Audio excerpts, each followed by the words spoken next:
आजकल डॉग्स में पारो वायरसेस के केस बहुत ज़्यादा आ रहे हैं। लास्ट 2 टू 3 डेज़ में मैं कोई 8 से 9 पारो वायरसेस के केसेस डील कर चुका हूँ।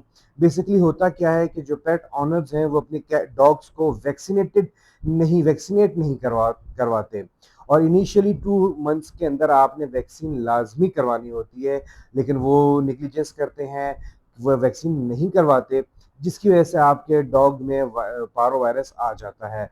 Up to 6 months of age of dog जो पारो वायरस से बहुत ज़्यादा लीथल होती है। 91% रेट है मोर्टिलिटी का। मतलब ये है कि 100 में से 91 एनिमल्स जो हैं डॉग्स हैं वो एक्सपायर हो जाते हैं, वो सर्वाइव नहीं कर पाते।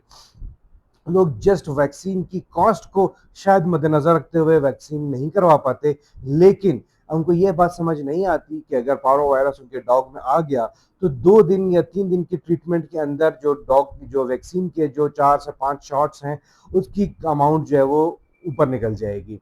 तो काइंडली अपने डॉग की वैक्सीनेशन प्रॉपरली और टाइमली करवाया करें। अब आते हैं पारो वायरस के ऊपर। पारो वायरस में क्या होता है कि डायरिया होता है, वॉमिटिंग होता है, और जो डायरिया है वो इतनी गंदी स्मेल होती है कि आप एक रूम में विदाउट मास्क शायद खड़े ना हो पाए जिस जगह पे उसने डायरिया किया है। और डायरिया की वजह बेसिकली क्या होता है कि इसके अंदर ब्लड आना शुरू हो जाता है, जिसे हम डायसेंट्री कहते हैं। डायसेंट्री की वजह से इतनी ज़्यादा स्मेल होती है कि आपका एनिमल आप अपने एनिमल के साथ खड़े नहीं हो पाते। सिर्फ और सिर्फ इसका जो ट्रीटमेंट है वो सिम्टोमेट्रिक ट्रीटमेंट है, सिम्टम से रिलेटेड ट्रीटमेंट है, क्योंकि वायरस का कोई इलाज होता नहीं है। हमारे पास यहाँ पर मेरे पास कल एक ऑनर आए, पेट ऑनर आए, और उनके डॉग को पारो वायरस था और वो बहुत ज़्यादा लेथार्जिक हो चुका था, bloody diarrhoea, vomiting, each and everything हो चुकी थी। तब जाके वो लेकर आए और वो कहने लगे सर इसको बचाएं यार आप। अब देखिए सिर्फ इसका ट्रीटमेंट ये है कि हम इसको ड्रिप्स लगाते हैं, इन्फ्यूजन्स देते हैं, जो एक नॉर्मल सिम्टोमेटिक ट्रीटमेंट है हम वही करते हैं जो एक वर्ल्ड वाइड चलता है पारो वायरस के अगेंस्ट।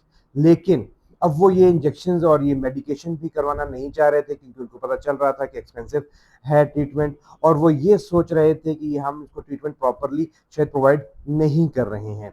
तो मैं आपको बताता चलूँ कि पार्वो वायरस का जो ट्रीटमेंट है वो जस्ट और जस्ट सिम्टोमेटिक ट्रीटमेंट है। जो सिम्टम्स उसमें शो हो रहे होते हैं उसके अगेंस्ट हम ट्रीटमेंट करते हैं, ताकि वो थोड़ा सा सपोर्ट हो सके और उसकी जो इलेक्ट्रोलाइट इम्बैलेंसेस हो चुके हैं डायरिया और वॉमिटिंग की वजह से उसको हम एटलीस्ट रोक सकें। Thank you.